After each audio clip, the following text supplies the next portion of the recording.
Green tea tu, daun teh tu direndam macam tu serbuk daun teh hijau tu yang diminum, bukan rendamannya.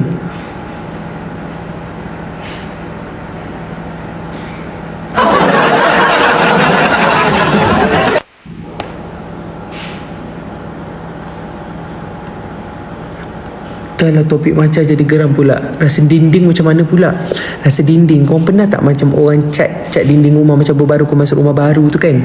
Ada macam bau-bau dinding kan, bila kita bau kan dia lalu kat sini juga. Faham tak? Ada macam ada melekat kat dekat rasa dinding. Bila orang kata kau pernah makan tai ke? Sebab bila kita makan tai, bila kita bau tai kan dia lalu kat sini. So seolah-olah macam dia ada dekat tekak kita tau. Dia macam dia macam tu. Ada macam tu. Tak boleh terangkan, tapi macam itulah rasa dia. Cuba try jilat dinding, tahulah rasa dia. Abang pernah makan cat dinding ke? Dah lah Wahidah.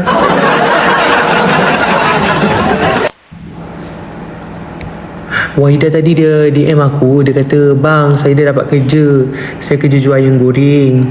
Lepas tu Ikmal tak tanya, Ikmal tak balas lah. Ikmal tak tahu dia kerja berapa jam. Tapi tadi Kak Zida kata dia kerja 2 jam. Okey lah tu. Lepas tu tahu tak Wahidah tulis apa? Tapi tak tahan panas lah. Wahidah tu kerja tempat yang goreng ayam tu memanglah panas. Wahidah tak ada kerja yang mudah-mudah, Wahidah. Kalau Wahidah nak kerja mudah, tak ada. Tidur. Lepas tu dia kata nanti dia nak kerja 99 Speed Mart. Tengah isi borang. Kita apa, kita doakan Wahidah nanti dapat kerja 99 Speed Mart. Ada aircon sikit dalam tu, sejuk sikit. Kenapa tak ada aircon? Wahidah tahu tak, orang yang kerja jual yang goreng macam KFC tu pun dekat dapur dia tu pun panas tau. Sama je. Kalau nak kerja aircon, kerja yang macam dekat dalam mall, ada aircon. Kenapa goreng ayam tak ada aircon? Mana boleh goreng ayam tempat ada aircon?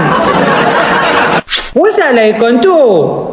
Nanti bos tu nak kena repair aircon pula, Wahidah ni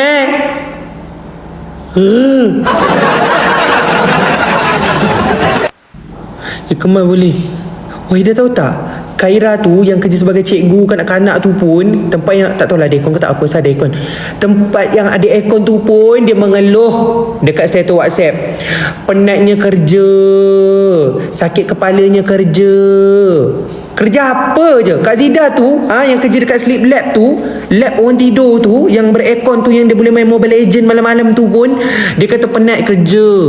Tidur tak cukup kadang-kadang. Wahidah nak kerja apa lagi dunia ni? Itulah namanya Wahidah. Cabaran hidup, dugaan hidup.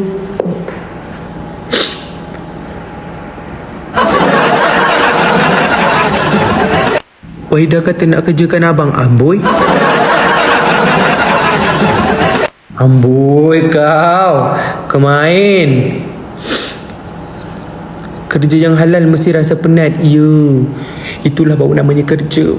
Bila Wahidah kerja panas-panas, Wahidah kumpul duit. Kau jangan habiskan duit kat aku pula. Wahidah simpan duit Wahidah tu. Ini tidak, sekali dia nak kerja je kan, Nanti saya kerja, saya bagi gift kat Abang Kemal. Jangan macam tu Wahidah. Bila Wahidah kerja, Wahidah jangan niat macam tu. Wahidah kerja, Wahidah dapat duit, nak bagi ibu ayah Wahidah. Jangan bagi kita ni. Jangan lagi. Kumpul duit. Belanja mak dengan ayah Wahidah makan, macam tu. Lagi berkat. Daripada Wahidah bagi kita, Wahidah kumpul dulu duit. Kumpul.